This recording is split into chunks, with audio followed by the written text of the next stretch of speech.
Tere tulemast kuulama Mis mõttes podcasti 3. osa. Meie teemaks, nagu ikka, on vaimne tervis ja täna võtame me ette teema, et kuidas siis rääkida vaimsest tervisest. Minu külaline täna on Anna-Kaisa Oidermaa, kes on kliiniline psühholoog ja MTÜ Peaasjade tegevjuht. Tere, Anna-Kaisa! Tere! Väga tore, et sa meiega siin oled, sest et teie töö Eestis vaimse tervise kommunikatsiooni maastikul on olnud nii tohutu, et kui me mõtlesime sellele, et kellega siis arutada seda, et kuidas neist teemadest rääkida, siis oli see ilmselge, et see peaksid olema sina. Aga ma võib-olla alustangi sellest kohast, et mis oli sinu jaoks see murdepunkt, mis pani looma MTÜ-d Peaasjad? No ega see murdumine ei käinud sellise otsese praksuga, vaid see oli selline pikem protsess tegelikult, kus me kolleegidega arutasime ja põrgatasime mõtteid ja ikkagi rääkisime sellest, et kuidas elu ja meie töö võiks kuidagi paremaks saada. Ja see ju, mis me nägime töötades siis PERH-i psühhiaatriakliinikus, oligi ju see, et inimesed tulevad liiga hilja oma muredega. Ja kui nad tulevad, siis on selline teadlikkus madal, häbi on suur, hirm on suur ja me tahtsime, et see olukord muutuks ja nii elu läheks paremaks nendel inimestel kui ka töö kergemaks ja paremaks siis meil kolleegidega. Et see oli selline niisugune seedimise ja settimise protsess, mitte nagu otseselt, ma ütleks, niisugune murrang või niisugune murrangu hetk, see ei olnud otseselt. Aga et kui ma küsiksingi, et mis on see, millest tolles hetkes nagu puudust tundsite või nägite, et millest on vajaka, siis sa ütleksidki, et see teadlikkus ennekõike või on see veel? Tegelikult meie selline esimene hästi praktiline väljakutse ju oli see, et me töötasime siis esmaste psühhooside osakonnas ja ei olnud võimalik veebist leida eestikeelset infot psühhootiliste häirete kohta või skisofreenia kohta. Et kui guugeldada, siis tuli seal välja mingisugune ala transcendentaalne meditatsioon esimese vastena ja siis veel mingisuguseid nagu viiteid, mis tegelikult ei olnud üldse kuidagi seotud psühhoosiga kui haigusega. Ja siis mõtlesime, et oi, et kuidas siis nii, ja et peab ju olema, eks, et me saaks kas või anda patsientide lähedastele midagi lugeda, patsientidele endale lugeda midagi sellist ka ühtlasi, mis oleks kuidagi enam-vähem inimkeelne, et see ei sisaldaks ainult mingeid selliseid termineid, nagu skisofreenia puhul näiteks, et positiivne, negatiivne sümptomaatika, nagu et see kuidagi ei pruugi öelda otseselt ju inimesele midagi, kui ta ei tea neid definitsioone, vaid mis oleks sellises arusaadavas keeles ka selgitatud ja oleks ka nagu piisav ja inimlik ja toetav info. Ja siis mõtlesimegi, et teeme siis ühe niisuguse veebilehekülje, ütleme, kus on siis näiteks psühhoosi ja skisofreenia ja teiste psühhootiliste häirete kohta infot. Ja siis tegelikult arutasime siis kolleegidega ja mõne sõbraga ühtlasi, et kuidas sellist veebikeskkonda või veebilehte luua ja siis tol hetkel jõudsime selle järelduseni, et psühhootilisi häireid on üpris vähe. Skisofreeniat on 1% on see levimus inimestel. Et see võib-olla tol hetkel tundus, et see ei puuduta piisavalt paljusid inimesi, ja skisofreeniale võib eelneda selliseid seisundeid, mida on ka raske määratleda, näiteks ärevusega või meeleolulangusega. Ja et võib-olla peab ka seda siis selgitama ja siis mõtlesime, et teeme siis kõigi levinumate psüühikahäirete kohta sellise inimkeelse normaalse veebimaterjali ja et sellest praktilisest vajadusest kuidagi kõik see niimoodi nagu alguse sai, aga seda me ka tükk aega põrgatasime ja ausalt öeldes võttis aastaid aega, et selleni ka jõuda päriselt. et sellest veebilehest said siis asjad alguse, aga tegelikult tänaseks olete te kasvanud väga palju suuremaks ja laiemaks oma tegevuse poolest kui lihtsalt see veebileht, aga et kui Peaasjad minu andmete järgi tegutseb juba üle 10 aasta, eks ole, aastast 2009 vist on see ametlik keha või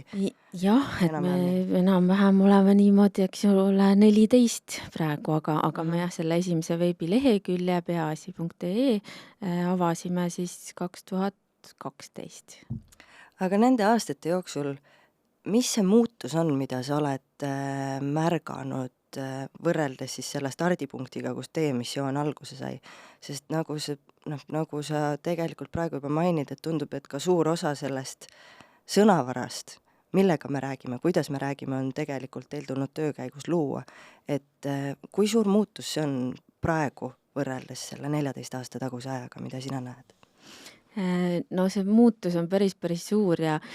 ausalt öeldes ma just üks päev sattusin mingi teksti peale, mis ma ise kirjutasin algusaastatel ja mõtlesin, et issand jumal, kui piinlik, kas ma niimoodi kirjutasin päriselt või et Mis sa kirjutasid? Räägi meile. no ühesõnaga see see sõnavara ikkagi oli väga, ikkagi kuigi meie taotlus oli, et ärme kasuta termineid liiga palju, mis inimestele võib-olla on udused, seal oli ikkagi väga palju võõrsõnu, mis ma praeguseks olen peaaegu enda tekstidest ja kõnest ka välja rookinud, võib-olla teadlikult ka täitsa ja kuidagi kõik see, oli niisugune väga formaalne tekst, ma ütleks, on ju, et ma ei oska täpselt tsiteerida või ühesõnaga, mul oleks liiga piinlik võib-olla. Aga et ja kas või see, et me rääkisime tol ajal psüühikahäiretest, praegu me räägime et praegu me räägime rohkem sellistest vaimse tervise raskustest või vaimse tervise probleemidest, et see on kuidagi inimkeelsem, siis võib-olla tol ajal me ka isegi rääkisime niimoodi, et psüühikahäirete all kannatajad, mis ka tegelikult, et on tulnud välja, et võib-olla ei ole kõige parem väljend, et me inimesi sildistame millegi all kannatajateks otseselt, et vaid pigem on inimesed, kellel on mingi vaimse tervise raskus või nad võitlevad mõne vaimse tervise raskusega, vahel noortele meeldib nii öelda ja näha ennast kui võitlejaid ja see on palju selline jõustavam ja tugevam sõna, et sa ei pea otseselt olema kuidagi ohver, kui sul on mingi haigus ju. Et kas või juba see enda sõnavara on väga palju muutunud, aga ka see, et tegelikult kui meil oli kohutavalt raske tegelikult saada üldse mõnda artiklit kuskile peavoolumeediasse vaimse tervise teemadel, et öeldigi, et see on natuke niisugune ma ei teagi, niisugune teema, et see ei puuduta eriti inimesi võib-olla ja et kuidas sellest siis rääkida ja et see ei olnud vastuvõetavad meie need pakkumised meediale. Siis praegu on ju see olukord hoopis teine, et igal pool, ma ütleks, juba räägitakse vaimsest tervisest, nii et see muutus on ikkagi väga-väga suur, et kui tõesti mingi aeg tagasi me alles harjutasime ise ennast ja ka võib-olla siis avalikult rääkima üldse vaimsest tervisest, siis nüüd tuleb ainult valida sealt menüüst, et mida ja kuidas rääkida, eks. Aga see kontrast on tõesti ilmselt tohutu ja just hiljuti ühelt kolleegilt kuulsin, et juba muretsetakse selle pärast, et seda vaimse tervise teemalist, ütleme siis sisu, ennekõike ilmselt ajakirjanduses, aga et seda on tänaseks nii palju, et inimestel hakkab juba tekkima teatav selline harjumine või me muutume juba võib-olla natukene tundetuks ja et nähakse juba seda vastupidist tendentsi, kus võib-olla peab muretsema, et enam ei tunta piisavalt huvi, sest sellest on nii palju räägitud. Kuidas sa tunned, on see võimalik, kas me saame liiga palju rääkida vaimsest tervisest? Jah, et mingisugune ju oht kindlasti on iga teemaga, et see võib nii-öelda selliseks tapeediks muutuda ja et enam ei kõneta, aga võib-olla ei ole korrata vaja kogu aeg ühte sama vormelit või juttu või jälle jagada järgmist 5 nippi, kuidas tulla toime ärevusega näiteks. Kuigi selles osas on tegelikult see, et on päris palju inimesi veel tegelikult meie ühiskonnas, kes küsivad, et vaimne tervis, et mis see on, et minul küll seda pole olnud vist või et ei ole nagu märganud või pole kokku puutunud sellega ja ei tea, mis see on. Et mingi seltskond inimestest kindlasti on juba üpris teadlikud ja võib-olla mõtlevadki, et tahaks mingisuguseid uusi võib-olla nurki või midagi uut kuulda sellel teemal või mingit uut moodi lähenemist. Aga siiski jah, ma arvan, et umbes nagu pooled on sellised, kes ikkagi vajavad ka sellist üsna algset nii-öelda vaimse tervise kirjaoskust. Aga sel juhul, enne kui me läheme edasi ja detailsemaks, sest et siin on juba nii palju mõtteid, millest ma tahaks servapidi kinni võtta, ma võib-olla küsiksingi, et kui me räägime vaimse tervise kommunikatsioonist ja ma olen meie praeguses vestluses seda sõna nii mitu korda korranud, et mul on juba tunne, et võõrsõnad tekstist välja. Aga et kuidas seda kategoriseerida? Mis on need tasandid, millel me vaimsest tervisest räägime ja peaksime rääkima? Ja, et niimoodi nagu hästi laias laastus võiks ju öelda, et üks ongi seesama psühhoharimine siis või nüüd ütlesin ka siukse sõna, mille tähendus on siis see, et ikkagi seletadagi inimestele, et millised vaimse tervise raskused on, kuidas neid ära tunda, kuidas ennast aidata, aga ka seda, et kuidas iseennast hoida siis selliste teaduspõhiste meetodite abil ja kuidas teisi toetada ja see ongi see, ütleme selline vaimse tervise kirjaoskus ka, et mul on mingisugused sõnad selle kohta ja siis nende sõnade kaudu võib-olla ma ka jõuan siis mingisuguste tegevusteni näiteks. Siis on selline valdkond, mida ma arvan ka päris palju on ka sotsiaalmeedias just ka on selline vaimse tervise kogemuste ja lugude jagamine, millel on väga-väga suur roll just sellise häbi ja hirmu vastu võitlemisel ühiskonnas ja nende teemadega tuttavamaks saamisel ja nende nii-öelda normaliseerimisel.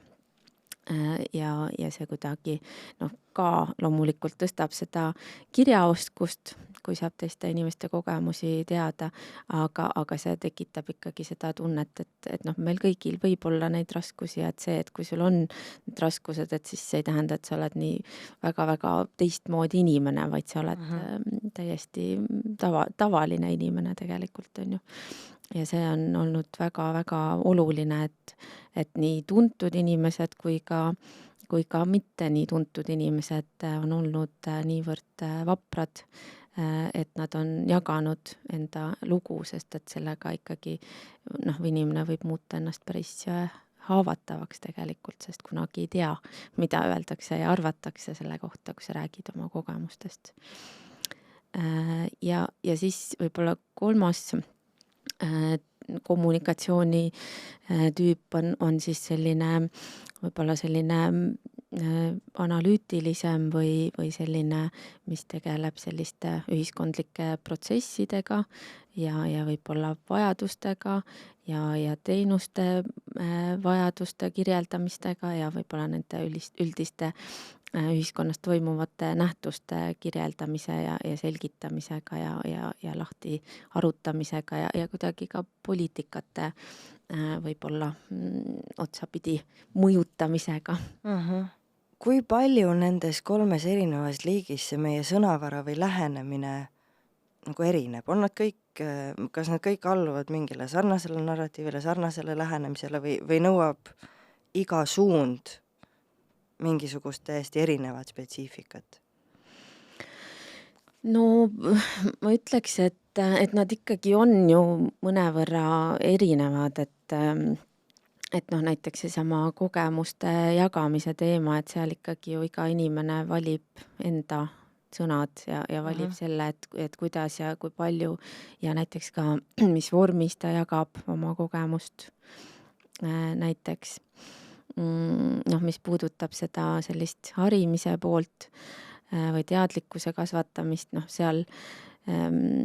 tuleb ju hästi vaadata, et kellega sa räägid, Just. et mis see sihtgrupp on ka samamoodi, mis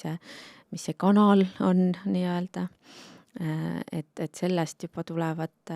erinevused. Ja noh, see kolmas selline laiem suund, noh, ma arvan, et see ka tegelikult ju sõltub siis sellest inimesest või organisatsioonist või et mismoodi ta siis kuidagi otsustab oma sõnu seada, nii et need jõuaksid kohale. Ja seal samamoodi väga oluline, kellega sa räägid, sest see teadlikkus on erinev, on ju. Just. Aga puudutasime siin korra seda sõnavara, et ja just nimelt seda sildistamise aspekti, et sa mainisid ka seda haavatavust justkui, mis paratamatult nagu tervise teemadel rääkides üldse, sealhulgas ka vaimse tervise teemadel, ilmselgelt on kuidagi olulisem või märgatavam kui võib-olla mõnes teises küsimuses. Et hästi suur osa teie tööst ongi ju tegelenud, nagu sa ütled, normaliseerimisega ja sellega, et me suhtuksime vaimse tervise väljakutsetesse kui millessegi, mis võib tabada meid kõiki, mis on normaalne osa elust ja millest on okei ka rääkida. Kuidas vältida sildistamist? Kuidas tagada see, et ma annan oma sõnumi edasi võimalikult kuidagi konkreetselt, nii et ma olen arusaadav, nagu sa ütled, ma ei ole liiga intelligentne, et ma ei kaldu nagu kantseliiti, et ma ei räägi kuidagi liiga keeruliselt, aga samas, et olla justkui toetav oma keelekasutus, et mis on need ohud, millest peaks nagu teadlik olema, et mitte rääkida sildistades, et mitte rääkida nii, et me looksime stigmat nagu juurde. Ma arvan, et hästi tähtis on ikkagi mõelda selle peale, et me räägime inimestest ja räägime sellest, et noh, vaimse tervise raskused,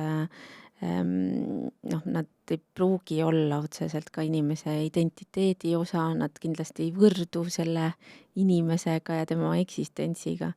et see on võib-olla ainult, noh, ma ei saa öelda nüüd ka, et ainult, aga et noh, et see on lihtsalt mingisugune selline võib-olla faas inimese elus või see on ainult mingi osa inimese elust ja tema ja kuidas see mõjutab tema võib-olla toimetamisi või tema ka maailmapilti, et eelkõige me räägime inimestest, et me ei räägi, et inimene on näiteks mingisugune depressiivik, näiteks ei ütle tema kohta, vaid kuidagi teistmoodi võiks kirjeldada seda, et tal on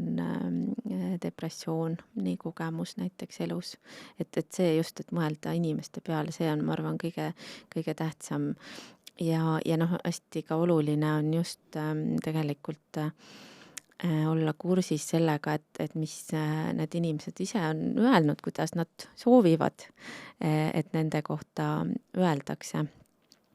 Sellepärast, et noh, siis on kõige kindlam, et ei riiva kedagi ja täitsa võibki ka küsida või uurida, et näiteks mis Eesti noorte vaimse tervise liikumine on öelnud selle kohta või midagi nii, et noh, põrgatada natukene ja arutada, et mis on okei öelda. Nii et noh, meil on endal ka olnud päris palju selliseid diskussioone, et näiteks üks selline esindusorganisatsioon, mis esindab siis autistlikke inimesi, ütleb, et näiteks neile võibki sobida see, et öeldakse autist, et see on selline identiteedi osa niivõrd tugevalt, et see ongi täitsa nagu okei. Teistpidi, noh, kui inimesel on skisofreenia, siis ta tõenäoliselt ei soovi, et tema kohta esimesena öeldakse, et skisofreenik. Sest see selgelt sellega kaasneb nii palju sellist negatiivset tähendust kohe, et näiteks, et see inimene on ohtlik või ma ei tea, kuidas temaga suhelda, kuidas ta võib käituda, et see on selle stereotüübi kuidagi osa, et seda ilmselt ei tasuks kasutada, on ju, näiteks. See on väga hea näide just nimelt see, et me ei samastaks inimest, mis iganes see vaimse tervise väljakutse on, millega ta silmitsi seisab. Aga kas on veel mingisugune konkreetne sõnavara, mida tahtes olla tundlikud üksteise suhtes, mida me peaksime oskama vältida ja kust peaks inimene teadma, mis on korrektne sõnavara, et hiljuti ühel arutelul, kus Merike Sihas tegi ettekande, oli küsimuste ring, eks ole, ja inimesed ikka küsivad, et no aga kas meil on vaimuhaigla kohti praegu rohkem? Ja juba see, et sõna vaimuhaigla, mis võib-olla 20 aastat tagasi oli äärmiselt normaalne sõnakasutus, tänapäeval me juba ei näe isegi seda kuidagi vastuvõetavana või et tal on ikkagi mingi negatiivne konnotatsioon. Et mulle tundub see järjepidamine, et mis on korrektne sõnavara, võib olla päris keeruline. Mis sa ütled, et kuidas me seda järge peaksime pidama, mis need vahendid on, et teada, lisaks sellele, nagu sa mainid, et inimeselt endalt võib küsida? Jaa, et täitsa huvitav küsimus, et ega meil ka ei ole otseselt sellist leksikoni, mis me uuendaks iga aasta või paari aasta tagant, et tegelikult meie toetumegi hästi palju ikkagi inimeste tagasisidele, et mis nad ütlevad, et kõikide sõnade ja terminite tähendused ju ka ikkagi ju ajas ja kultuuriliselt kuidagi muutuvad, et sellega tuleb kuidagi järje peal püsida. Aga et kui sa Merikest mainisid, siis kohe tuleb muidugi pähe ka see, et mõnes konkreetses teemas lihtsalt on teada, et mingit tüüpi keelekasutus või mingisugused sõnad võivad olla lausa ohtlikud, et see puudutab siis suitsiidide teemat. Kas me saame sellest natukene rääkida, et mis see ohuelement võib olla, kuidas seda ära tunda? Näiteks, mis me just kusjuures eile ka Merike Sisaskiga, kes on ju ka suitsiidi uurija, et rääkisime, et mis see sõnavara on, aga näiteks see, et ei tohiks öelda, et on õnnestunud suitsiid või ebaõnnestunud suitsiidikatse, sest see juba tähenduse poolest viitab sellele, just kui see peaks olema mingisugune saavutus nii-öelda. Näiteks ja et suitsiididega seoses ei tasu rääkida konkreetsetest põhjustest, eriti avalikult mitte, et näiteks ei sobi öelda, et näed, et see suitsiidi põhjus oli see, et inimene läks just oma partnerist lahku, kuna see võib panna teisi inimesi, kellel on parasjagu väga valulik lahkuminek käsil, mõtlema, et see on üks võimalik selline lähenemine siis selle valu lõpetamisele. Ja kindlasti, kui suitsiididest üldse rääkida, siis kindlasti peaks abikontaktid olema koheselt saadaval, sest juba see, et näiteks me siin räägime sellest, mõnel inimesel võib panna nagu natukene veel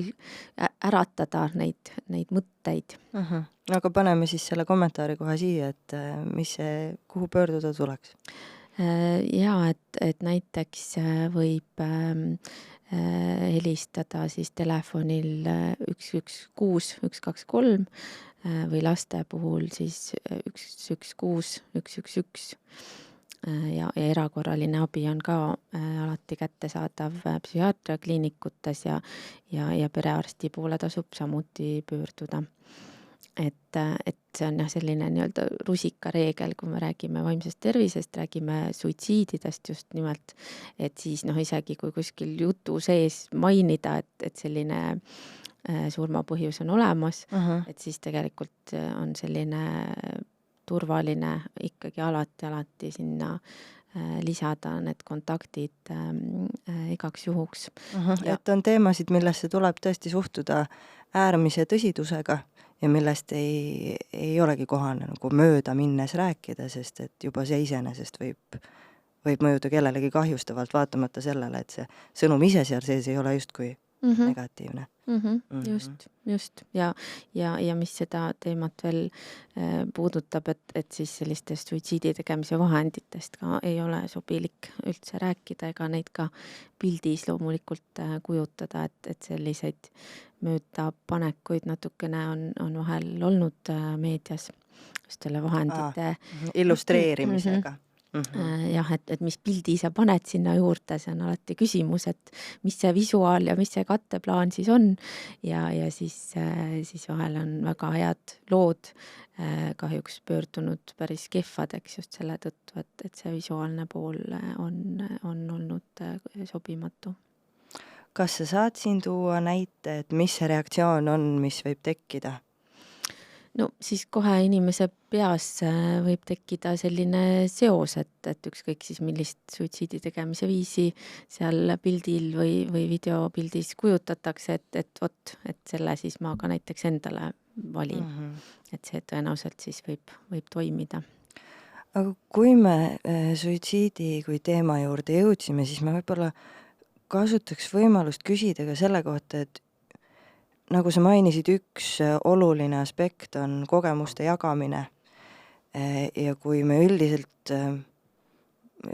ütleme siis ühiskondlikul tasandil püütakse seda üha enam julgustada, võimestada, et meil oleks kogemusnõustajad, et inimesed üleüldse räägiksid oma lugusid. Ja samas me teame, et näiteks sotsiaalmeedias võivad olla ka kinnised grupid, kus samamoodi jagatakse neid kogemusi, aga siis juba sellisel kujul, et kuidas öelda, mitte iga kogemuse jagamine ei pruugi olla tervislik, toetav ja mingit positiivset mõju loov. Et kui palju sina näed seda nagu ohtu, mis võib kogemuste jagamisest tulla? Eks kõik on muidugi võimalik, aga see on nagu seal on väga mitu aspekti, et tegelikult me ei saa ju vaidlustada ühegi inimese isiklikku kogemust, et kui teda on üks või teine asi aidanud või tema väärtused või ideed on mingisugust lähenemist siis kinnitavad, et me ei saa nagu öelda, et kuule, et ole kuss, kui see ei ole otseselt nagu mingisugune, ma ei teagi, õhutamine näiteks endalt elu võtma, on ju. Ja, sealt me saame hästi konkreetse piiri tõmmata, see on kahjustav, selge. Aga me ka just enda meeskonnas oleme selle peale nüüd viimased kuud päris palju mõelnud ja meil on ka üks idee, mida me tahame katsetada, aga võib-olla seda ma räägin mõnes järgmises vestluses, et kuidas ikkagi siis vähemalt oleks selline tasakaalustav info ja kogemused ja nõuanded igal pool selliste potentsiaalselt võib-olla vähem kasulike kõrval olemas, et see on, ma arvan, selline küsimus, et mille lahendamise peale me mõtleme otsapidi. Mis nõuab veel tööde defineerimist ühesõnaga?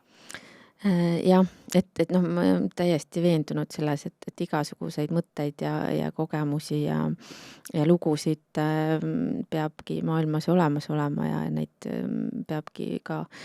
teistele jagama, aga lihtsalt seda infot peab olema ka inimestel siis piisavalt tasakaalukat ja selget, et saaks kuidagi ka nagu niimoodi mõistlikku ja kasulikku siis enda jaoks sealt välja nuppida. Kogemustest rääkides ka Peaasi on ju teinud oma podcasti Pearaadio, kus teil on, kui ma ütlen peast üle 40 episoodi, on midagi, ühesõnaga teil on ikkagi muljetavaldav saadete kogu, kuhu ma ka kuulajaid suunaks kuulamast, seal on äärmiselt väärt sisu. Teie vorm sealjuures on olnud see, et teil vahetuvad saatejuhid ja et need on enamasti tuntud inimesed. Miks nende kogemuste jagamise puhul, ja siin ei ole nüüd etteheidet teie formaadile, vaid et tõsiasi, et see töötab, et miks nende kogemuste jagamise puhul on nagu oluline, et tuntud inimesed räägiksid oma väljakutsetest, et kuidagi, ma saan aru, et meile kõigile meeldib, et ka rikkad nutavad, et kuidagi hea on teada, et ka neil, keda me vaatame ja imetleme võib-olla, et nad on samasuguste probleemidega silmitsi, et kas see on see, või mis see on, miks meil on vaja, et tuntud inimene ütleks mulle, et depressioon on normaalne asi? No eks me ikkagi ju selliste eeskujude või mudelite kaudu nii-öelda ju õpime ka siin elus. Et ilmselt see on ka üks põhjus, et kui on selline usaldusväärne mudeldaja mul ees, et kas see on minu siis, ma ei teagi, ema või isa või vanaema või on see mõni õudselt kihvt laulja, keda ma armastan kuulata, et kui ta näitab ette, kuidas tehakse, et siis ma võib-olla teen järgi. Et ma arvan, et mingi selline mõte meil sealt taga on ka olnud. Väga loogiline ja teisest küljest see, et tähelepanu tõmbamine teemale on ju omakorda selle. No kindlasti ja noh, eriti on ju alati tore, kui siis see tuntud Pearaadio saatejuht ka juba enda kanalites jagab edasi seda ja noh, seal on selline väike mõte ju siiski ka, et inimesi ju siis tõenäoliselt ka huvitab, et mis neil on öelda selle kohta ja noh, neil on väga põnevaid mõtteid olnud kõigil ja väga-väga isiklikke selliseid lugusid või ühendusi on seal alati tulnud kõigil nendel teemadel, et mõnikord on see nii üllatav, et mõtled, et noh, et seda kuidagi seda niisugust tabu konteksti või natuke niisugust häbenemist on ikkagi nagu palju, aga ma ei tea, peaaegu ükskõik kellega sa hakkad rääkima sellest teemast, siis igalühel on mingisugune isiklik seos või mingisugune lugu või mingi näide või mingisugune selline tunne, millega ta väga hästi samastub ja saab selle ühenduse, et see on väga-väga huvitav. Mis sul esimesena meelde tuleb teie enda Pearaadio episoodidest näiteks mõni lugu või nurk, mis sind nagu üllatanud on? Ma usun, et neid ilmselt on palju, aga kas miski kerkib esile? No seal oli väga näiteks tore, kui Märt Avandi seal vestles noortega just oma kogemuste jagamise teemadel. Minu meelest see oli väga huvitav, tal oli juba siis mõtteid, kuidas oma isiklikke kogemusi jagada näiteks, võib-olla see on nagu tagantjärgi nüüd huvitav mõelda, et tal siis juba kuidagi niimoodi mõte liikus selles suunas, aga noh, kus ma näiteks ise olen olnud osaline Sandra Vabarnaga, me hakkasime vestlema ja me näiteks avastasime, et meil on nagu kõik huvid praktiliselt samad. Et noh, ma muidugi ei ole muusik, aga muud asjad on meil nagu hästi sarnased, et noh, kuidagi nagu siuksed nagu võib-olla isiklikud ühendused tulevad esimesena meelde. Heleri Luuga kirjutas kunagi Müürilehes sellise manifesti puudega inimestele, mille selline üks kandev mõte oli see, et julge olla sitt-sant. Et väga tihti, kui me räägime väljakutsetest, olgu see puudest, aga ma tahaks selle natuke laiendada ka vaimsele tervisele, siis mulle tundub, et kui me oma lugusid jagame või julgustame kedagi teist oma lugusid jagama, siis me kuidagi tahame sinna alati panna juurde sellise kangelase oreooli, et vaatamata kõigile tema väljakutsetele ta siiski õitseb elus. Et kuidas sina sellele vaatad, et kui küps peab see arutelu olema selleks, et me saaksime olla kõik ikkagi nagu võimalikult nüansirohked inimesed ja mitte siis võtta seda rolli, et vot, kui ma räägin oma depressioonist, oma ATH-st, millest iganes, et siis ma olengi nüüd selle teema nägu eestkõneleja ja kuidagi kangelane. Kas see on vajalik nagu aspekt selle juurde?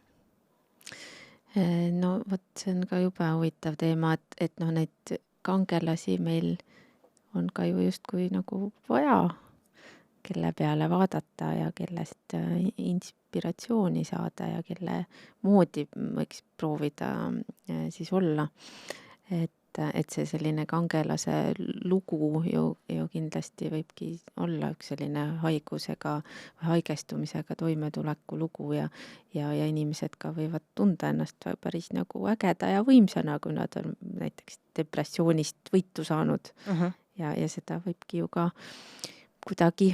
pühitseda ja selle üle päris uhke olla, et see ei ole ju mingisugune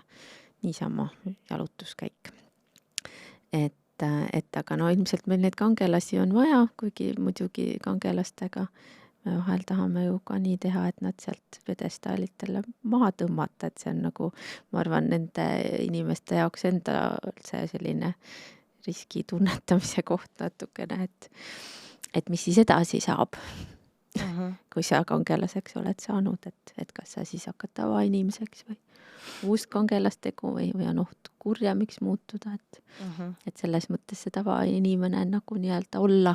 ja selle raames raskustega hakkama saada võib-olla on isegi sellisem kindlam, aga jällegi inimeste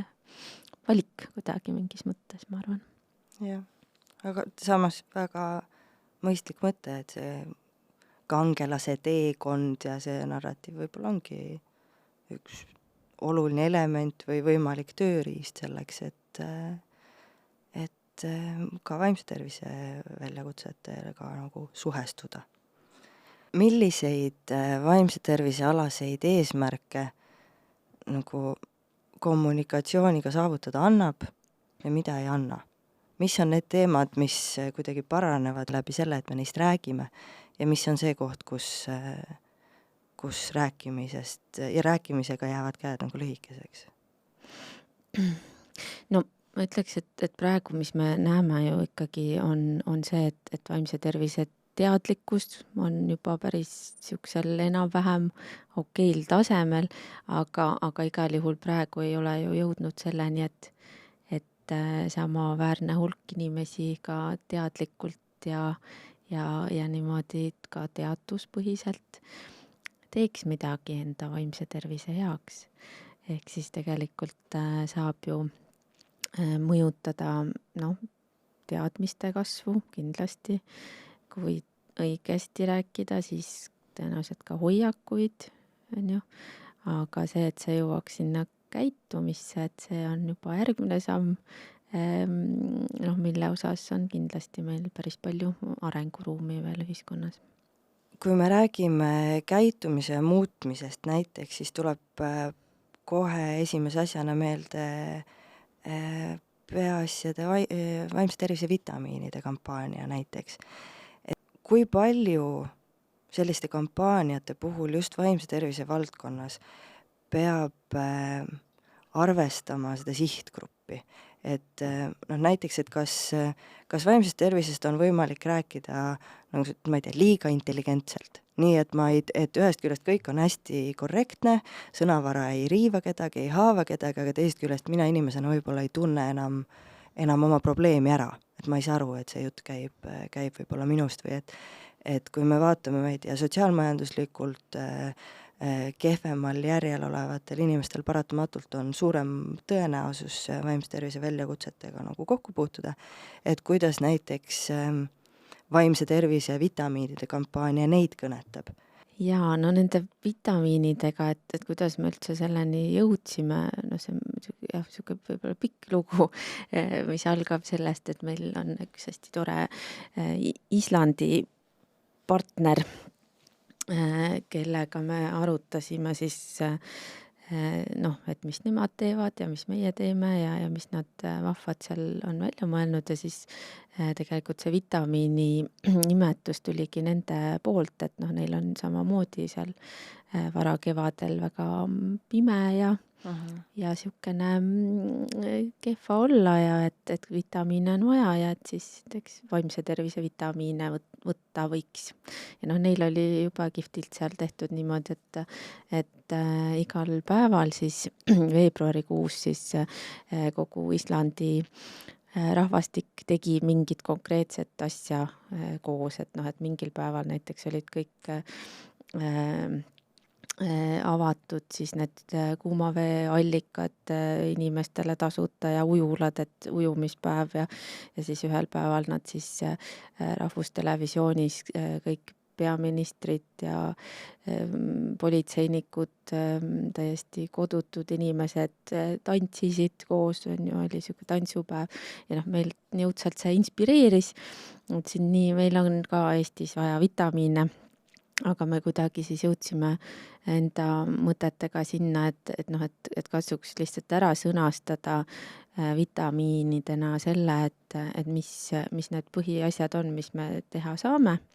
enda vaimse tervise hoidmiseks ja siis pakume sinna alla variante siis just nimelt vastavalt siis sihtgrupile näiteks, et lapsed, kuidas näiteks võiksid nagu niimoodi rõõmuga liikuda, kuidas võiks seda teha täiskasvanud üksinda meeskonnaga, kuidas klassiga, et nagu pakkusime inimestele rohkem valikuvariante, sest me mõtleme, et inimesed on nagu erinevad ikkagi, aga et ka piisavalt konkreetsed on need soovitused meil mõeldud, et ei pea ka ise leiutama, et võib-olla läheb just nagu kuidagi mõte läheb tööle, aga mingid variandid on ees, et siis meil tulid need 5 vitamiini kuidagi sealt välja ja need ongi siis need põhiasjad, mida võiks teha. Ja meil on niimoodi, et meil on ikkagi kõige rohkem tahame ju kõnetada noori ja ka lapsi. Ja me oleme teinud päris palju just koolide ja klassidega koostööd, et sellised nagu töölehed teinud neile või sellised väiksed väljakutsed siis nende vitamiinide teemadel, mida siis mitu aastat juba on kaasa tehtud ka näiteks lasteaedades ja koolides. Ja see kindlasti on mingisugust üht tüüpi siis nagu selline soovitus või sõnum ja siis näiteks töökohtadel meeskondadele on natukene nagu mingisugune teine variatsioon sellest samast, et me katsume ikkagi nagu niimoodi teha söödavaks need asjad. Kohandada vastavalt. Nagu sa ütlesid, et noored on üks teie peamisi sihtgruppe ja selge on ka see, et eriti viimastel aastatel on just noorte hulgas on nagu tähendada väga suurt vaimse tervise kriisi, et see noortega vaimsest tervisest rääkimine, kuivõrd see erineb, kuidas see erineb muust sellisest kommunikatsioonist, et kuidas siis täiskasvanud inimesena näiteks või teha noortele suunatud kommunikatsioonikampaaniat, mida see teilt nõuab? No see nõuab meilt juba ka seda, et kaasata seda sihtgruppi, sest ausalt öeldes, kui me peaasja ju alustasime ja lõime, siis me olime otsapidi veel seal nagu nii-öelda noorte sihtgrupis ise. Nüüd me enam ei ole küll, aga meil on meeskonnas õnneks nüüd ka nooremaid inimesi, kes saavad kaasa rääkida, aga loomulikult tulebki küsida noortelt, et mismoodi siis. Aga ma arvan, et see väljakutse on ikkagi kanalites ka, et mida noored kasutavad, mis vormis, millist sisu nad sooviksid näha, et see on ka selline teema, et meil on ka olnud päris palju diskussiooni selle üle, et näiteks, et meil on TikToki konto olemas, küll meil on seal midagi natukene, aga nüüd me oleme ikkagi väga hakanud mõtlema, et see kuidagi võib-olla eetiliselt ei ole siuke keskkond, kuhu me tahame kuuluda, samas need noored, just nagu nooremad teismelised näiteks lapsed on. Et seal on see sihtgrupp, jah? Jah, et mis siis see kuidagi suurem kasu või potentsiaalne kahju on, et seda oleme kaalunud. Et just see kanalite valik võib-olla ongi olnud selline diskussiooni koht meile, aga kindlasti ongi sotsiaalmeedia hästi oluline, aga ka ikkagi ka otse suhtlemine tegelikult noorte inimestega, et sealt me saame ka hästi palju just seda sellist tagasisidet ja mõtteid, et kuidas ja mida ja mis veel võiks olla. Mainisid sotsiaalmeediat ja küsingi kohe, et see on üks selline huvitav nähtus, mis tänaseks on nii tohutu osa meie elust, millega noorem põlvkond on veel eriti harjunud, et ja ma tean, et öeldakse, et sotsiaalmeedia ise ei ole kunagi vaimse tervise probleemide põhjustajaks, vähemasti olen sellist hinnangut kuulnud. Oled sina sellega nõus või pigem vaatad seda teise nurga alt? Jah, ma ka hiljuti lugesin ühte USA artiklit, kus just väideti seda, et lapsevanemad pööravad siis liiga palju tähelepanu sellele, et mis lapsed teevad nii-öelda netivälises elus ja on liiga kuidagi kontrollivad ja korraldavad seal ja justkui otsustavad kõik laste eest ära ja ei lase neil ise katsetada nii-öelda sellises tavaelus või füüsilises keskkonnas ja vanemad liiga vähe pööravad tähelepanu sellele, mis toimub siis digimaailmas ja et selle üle võib-olla võiks natukene olla vanematel rohkem kontrolli, et siis kuidagi see parandaks seda vaimse tervise kriisi. No, ma ei oska öelda, aga sellist nagu metafoori olen kohanud viimasel ajal, et see sotsiaalmeedia, et ta ei ole nagu mingisugune sõltuvusaine, nagu näiteks, ma ei teagi, kokaiin või isegi mitte nagu alkoholi tarvitamisega ei ole sellega sõltuvusriski, aga et see on nagu selline söömise teema, et me ei saa nagu digimaailma ega ka söömist enam enda eludest välja kirjutada, aga tuleb vaadata siis, et mida ja kui palju kasutada või et mida kui palju süüa. Et kuidagi selline metafoor, et kindlasti on see hästi suur muutus olnud nii meie suhtlemisharjumuste osas kui ka just sellise tähelepanu keskendumise suunamise meie vaba aja kasutamise osas ja seal ikkagi tuleb meil kohaneda ja harjuda sellega, et jah, ma ei julgeks öelda seda, et nüüd sotsiaalmeedia on täiesti süütu vaimse tervise raskuste puhul, aga ei julgeks ka vastupidist väita, et seal on nagu mingisugused muud protsessid veel, mida peaks arvestama, aga tihti ikkagi öeldakse, et see kuidagi see liigkasutus selle taustal või all on ikkagi mingid muud vaimse tervise raskused olnud varem ja siis see liigkasutus või kuritarvitamine siis tekib selle peale nagu. Aga et kui sina mainid eetilist aspekti näiteks TikToki juures, siis sa ei mõtle niivõrd seda niimoodi info kaevandamist, vaid sa mõtledki seda, et kui see formaat ise võib-olla ei ole inimesele nii, et see võib olla potentsiaalselt kahjulik, et kas see on nagu okei kanal, mille läbi sõnumit levitada. Pigem sa vaatad sellest küljest, mitte okei, sest vaata, ma eos läksin sinna, et selge TikToki nüüdseks juba keelatakse ka ära, on aru saadud, et tal on hoopis muud eesmärgid, on ju. Aga et sa mõtled just nimelt seda psühholoogilist mõju, on ju. Ja neid algoritme, mis ikkagi võib-olla viskavad sellist sisuga lastele ette, mis neil ei ole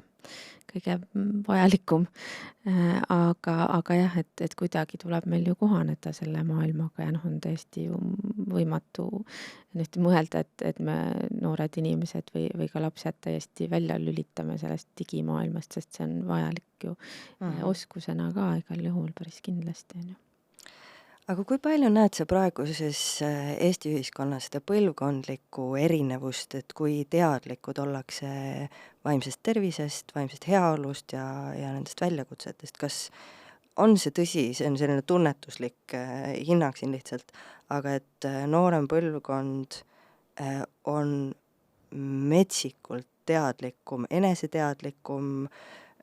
valdab palju paremini mingit sõnavara, mida minu põlvkonnal ja vanematel põlvkondadel on tulnud siin kuidagi käigu pealt õppida, et on see nii, et noorte jaoks on ikkagi muutumas juba emakeeleks see, et tervise osa on vaimne tervis? Ma arvan, et laias laastus jah, on niimoodi tõesti. Et tõesti sellistel natukene vanematel põlvkondadel on olnud ju seda kokkupuudet lihtsalt nii palju vähem just ka noores eas ja et ei ole nagu harjunud sellest rääkima ja kuidagi neid sõnu kasutama ja iseendaga seondama ka, on ju. Mul ei ole endal teismelisi sugulasi, sõpru, aga et see on huvitav jälgida seda sõnavara natukene, et kuidas väga noored inimesed, see nii-öelda Gen Z on ju, et juba need selline omavaheline aasimine või solvangud on ju, et võib küll, et ära gaslight'i mind. Et see on naljakas, kuidas tundub, et suurt hulka sõnavara tõesti vallatakse sellisel tasandil, et see on igas mõttes loomulik või? Jah, aga teisalt üks on see, et mis nagu räägitakse, teine on see, et mida tehakse, et kui me rääkisime nendest vitamiinidest, siis me ikkagi väga palju räägime noorte inimestega sellest, et miks päriselt peab magama öösiti näiteks või et kui palju peab sööma ja toitaineid inimene saama selleks, et elada. Et ka seda infot ju liigub ilmselt eri suundades ja siis ka see, et mida siis inimesed reaalselt teevad nende teadmistega ja kuidas nad siis neid kasutavad ja nendega elavad, et need võivad ikkagi olla päris erinevad asjad. Selle praktilise külje juurde minnes, üks väga oluline teie algatus, ma arvan, et see on teie algatus, paranda mind, kui ma eksin, igal juhul te teete sellel suunal palju tööd, on vaimse tervise esmaabi oskused ja inimeste koolitamine, et nad oskaksid siis ära tunda nii enda kui teiste puhul, kui võib olla abi vaja. Kui me räägime sellest, kuidas me räägime vaimsest tervisest, siis ka selles vaimse tervise esmaabi mõttes millal on üldse okei öelda teisele inimesele, et mulle tundub, et sul on abi vaja või mulle tundub, et sul võib olla mingisugune probleem. Et kui me tahame aidata, me tahame normaliseerida vaimsest tervisest rääkimist, kuidas seda teha nagu isiklikul tasandil selliselt, et see respekteeriks teise inimese piire, arvestaks tema vajadusi? No vot, et see jah, on niisugune hästi tunnetuse küsimus, et mis suhe selle inimesega on ja mis mugav tundub. Aga jällegi, et kõige parem on siis küsida, või ka öelda, et ütle, kui ma kuidagi läksin üle piiri või kui sul on ebamugav, aga mulle tundub nii, et seda võibki ka niimoodi sõnastada, et oleks kohe inimesel võimalik ka öelda, kuule, et hei, et ma sinuga seda küll ei taha arutada, on ju. Et hästi ikkagi nagu selline suhte küsimus ja see, et kuidas me seda nagu seda suhet defineerime või kuidas me üldse nagu võib-olla ka mõtleme jällegi sellest abistamisest ja abi vastuvõtmisest ja need on võib-olla ka sellised asjad, mida enne tasub läbi mõelda ja ka seda, et me ei küsiks niisama nagu mööda minnes, on ju, et kuule, ma ei tea, midagi sul nagu on, aga et jah, see jääb sinna, et kui me enne rääkisime sellest sotsiaalmeediast, et kuidas see võib-olla on mõjutanud meie omavahelist suhtlemist, et ilmselt on see, et selline suhtleme võib-olla tihedamini või rohkem, aga kui sisuline või selline sügav ja läbimõeldud see suhtlemine on, et see ilmselt on, see pool võib-olla on saanud kannatada, et kuidagi ongi sellist pinnapealsust natukene rohkem. Et selle esmaabi andmise või vastuvõtmise puhul on ikkagi see oluline, et ta ei jääks pinnapealseks, vaid ta kuidagi oleks selline sisuline. Arusaadav. Kui hea see oskus sinu hinnangul tänaseks on, see teadlikkuse aste?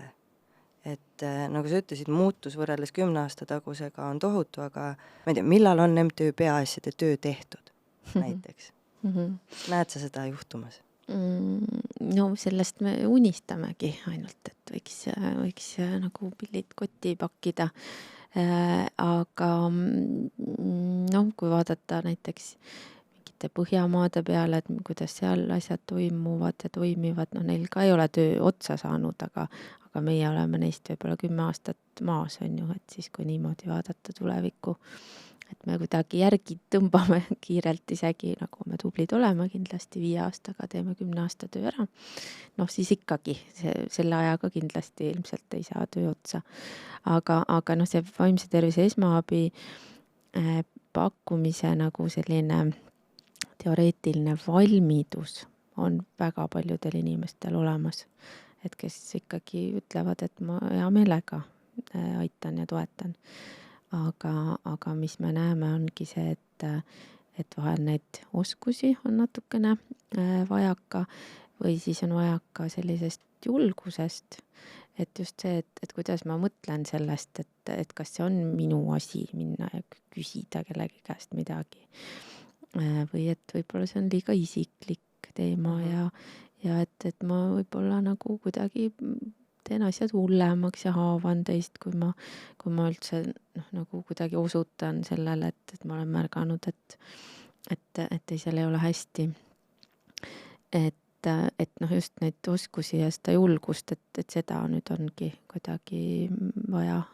tugevdada ja juurde saada, et sellepärast, et me ei ole ju tõesti keegi nagu üksinda siin ühiskonnas ei toimeta ja ei tegutse ja me kuidagi näeme, et see ongi ikkagi igaühe, mitte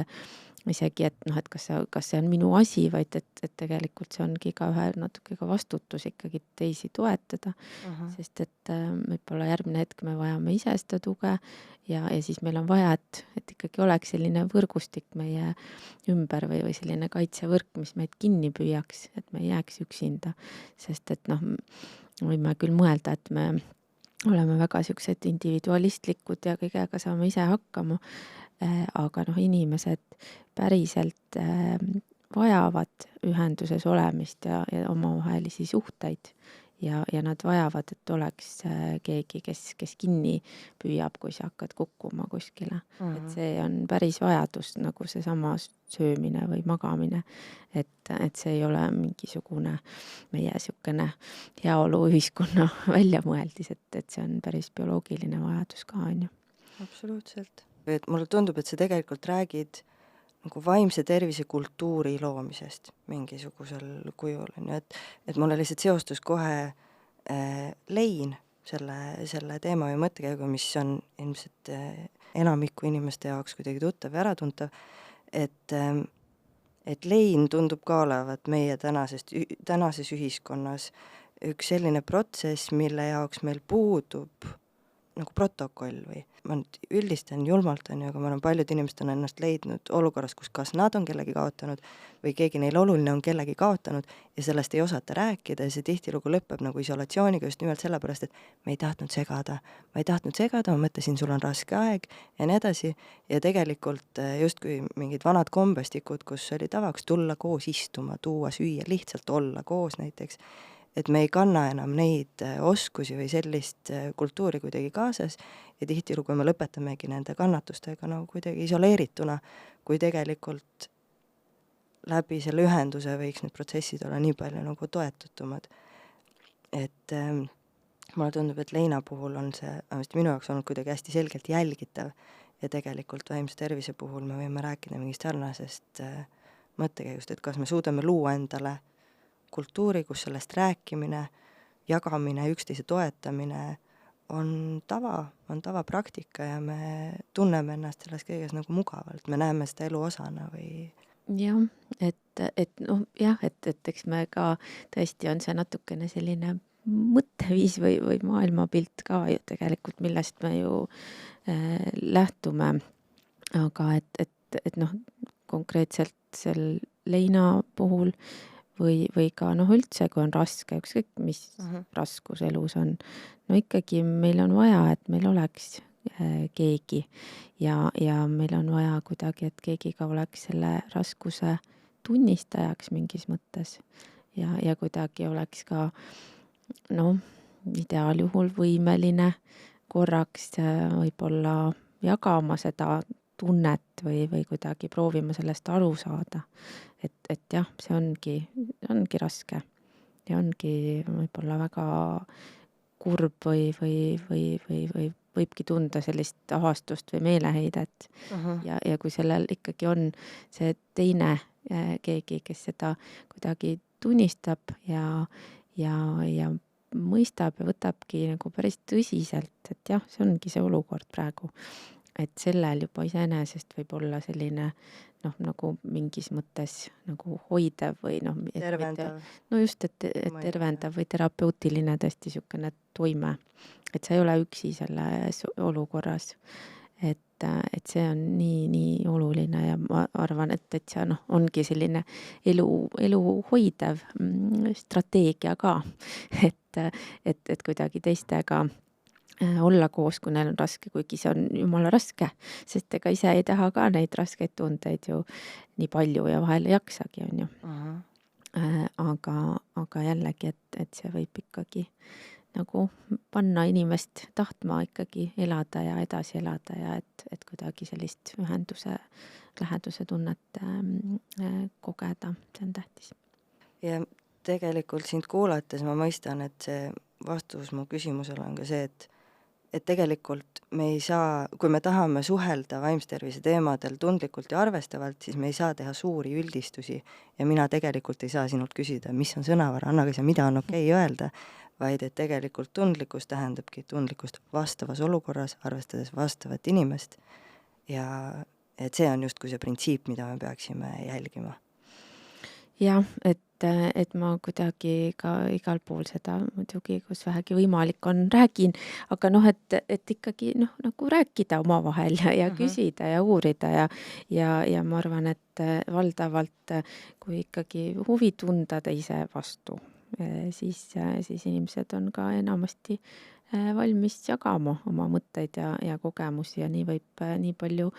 ise targemaks saada ja ka enda kohta õppida, et selles mõttes ma väga julgustaks vestlema ka vaimse tervise teemadel. Kuigi vot see üks asi, mis ma veel tahaks lisada, et see kõik tundub niisugune nagu hästi niisugune nagu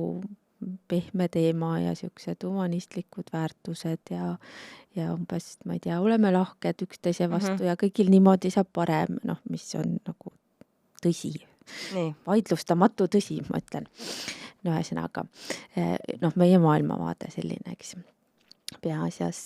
aga see on nagu kuulduv nagu üks niisugune pehme teema, on ju. Saan aru, mis sa mõtled, jah. Et siis, kui on aega ja kui midagi hullu ei ole, väga suurt sõda ei ole maailmas, et siis tegeleme äkki sellega, kui me jõuame näiteks, on ju. Ja võib-olla see on ka niisugune naiste teema ja naised las tegelevad sellega ja rääkimisega ja hoolitsemise, abistamisega, see on ka nagu selline võib-olla kuvand natukene ka sellel vaimse tervise kommunikatsioonil, ma ütleks.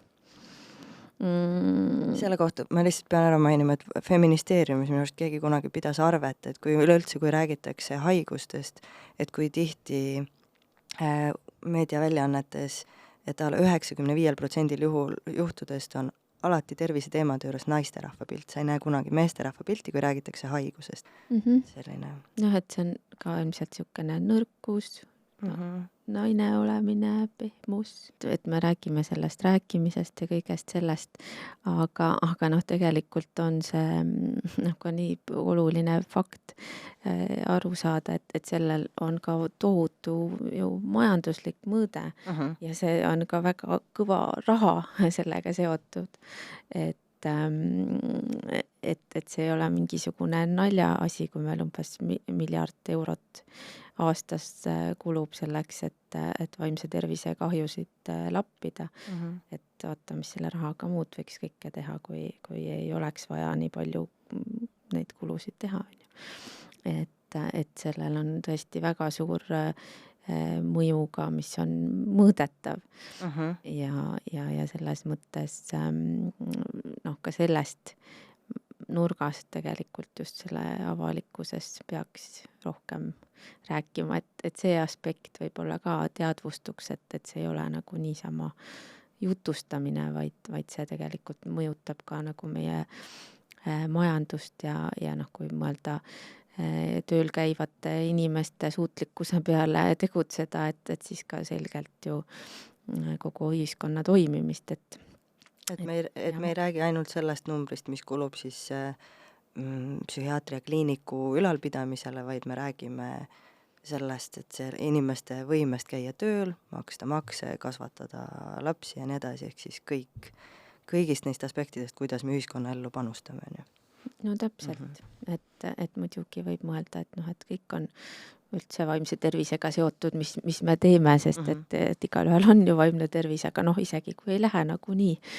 laiaks selle teemaga, et siis sellel on väga selge niisugune väga tugev majanduselu mõjutav mõõde, et kui keegi nüüd kuulab, mõtleb, et tahaks ka vaimsest tervisest rääkida, siis võiks ka sellest aspektist rääkida ja arutada ja nende lahenduste peale mõelda, et see oleks ka nii tore, kui sellesse diskussiooni tuleks selliseid uusi hääli kõnelema. Kelle häält sa kuulda tahaksid? Kelle vastutus see olla võiks või kellel oleks sellesse midagi panustada? No nüüd ma muidugi pean ütlema, et mehi muidugi on vaja, kui me alustasime seda, et see on nagu naiste teema rohkem, aga noh, tõsiselt, et ettevõtjad, ma arvan, aga mitte ainult mees ettevõtjad kindlasti, vaid noh, üldiselt, et inimesed, kes ikkagi ka mõtlevad majanduslikult ja ma arvan, kes on ka väga hakanud mõtlema selle peale, et kuidas oma töötajaid hoida, et nad nende tervis vastu peaks. Ja loomulikult noh, ka kõiki otsustajaid, poliitikuid ootaks, et nad ka midagi vaimse tervise ja selle kriiside lahendamise peale kuidagi ka panustaks ja mõtleks, et kuidas sellest ise rääkida.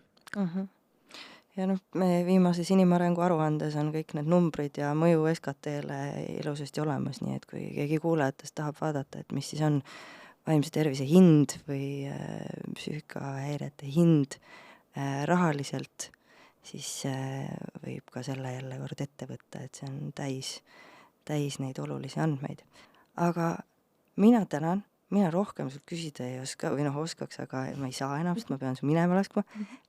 Kas on midagi, mille kohta ma ei küsinud, aga millest sina pead oluliseks, et me räägiksime või millele me mõtleksime, kui me räägime vaimsest tervisest? No ma ikkagi nüüd kuidagi tahaks julgustada tegudele. Et